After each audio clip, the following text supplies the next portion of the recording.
Jajpur road hotel royal Kalinga रे जिला tax bar association पक्षरु जाजपुर विकसित और कोरेई अनुन्नत को नहीं आलोचना चक्र अनुष्ठित हो जाइछि।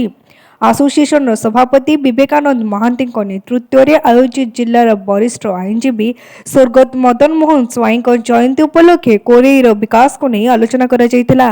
ଏହି ଆଲୋଚନାରେ କୋରେଇର ବିଧାୟକ ଆକାଶ ଦାସ ନାୟକ, ପୂର୍ବତନ ମନ୍ତ୍ରୀ ପ୍ରଫୁଲ୍ଲ ଚନ୍ଦ୍ର ଘଡ଼େଇ ଓ ପୂର୍ବତନ ସାଂସଦ ରାମଚନ୍ଦ୍ର ଖୁଣ୍ଟିଆ ଯୋଗଦେଇ ଜିଲ୍ଲା ତଥା କୋରେଇର ବିକାଶ ସମ୍ପର୍କରେ ଆଲୋଚନା କରିଥିଲେ।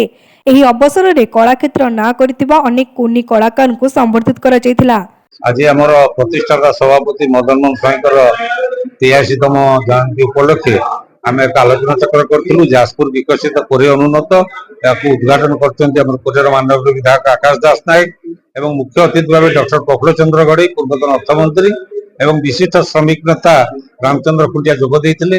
ବିସ୍ତୃତ ଭାବରେ ଆଲୋଚନା ହେଇଛି କେମିତି କୋରେଇର ସର୍ବାଙ୍ଗୀନ ବିକାଶ ହେଇପାରିବ ଏବଂ ଏଥିରେ ଆମର ବିଶେଷ କରି ସ୍ୱାସ୍ଥ୍ୟ, ଗମନାଗମନ ଏବଂ ଜଳସେଚନ ଏବଂ କ୍ରୀଡ଼ା ଭିତ୍ତିଭୂମି এই ଚାରୋଟି ଦିଗ ଉପରେ ବିଶେଷ ଭାବରେ ଆଲୋଚନା କରାଗଲା। ଆଙ୍କର ନିଶ୍ଚୟ ଫଳପ୍ରଦ ହେବ। ଆଗାମୀ ଦିନରେ ଆର ନିର୍ଦ୍ଦେଶ ଠିକ ହେବ। କୋରେଇ ମାନ୍ୟବର ବିଧାୟକ ପ୍ରତିଶ୍ରୁତି ଦେଇଛନ୍ତି ଆକୁ ତୁରନ୍ତ କାର୍ଯ୍ୟକାରୀ କରିବେ। ଆଜି এই ଯୋଉ ଆଲୋଚନା ଚକ୍ର ମାଧ୍ୟମରେ ଆମେ 6 ଜଣ ଛାତ୍ର ପ୍ରତିଭାକୁ ଆମେ ସମ୍ମାନିତ କରିଛୁ। ଯାଜପୁର ବ୍ୟାସନଗରରୁ ଜ୍ୟୋତି ପ୍ରକାଶ ଭୂୟାଙ୍କ ରିପୋର୍ଟ, ତୀର୍ଥକ୍ଷେତ୍ର ଲାଇଭ୍।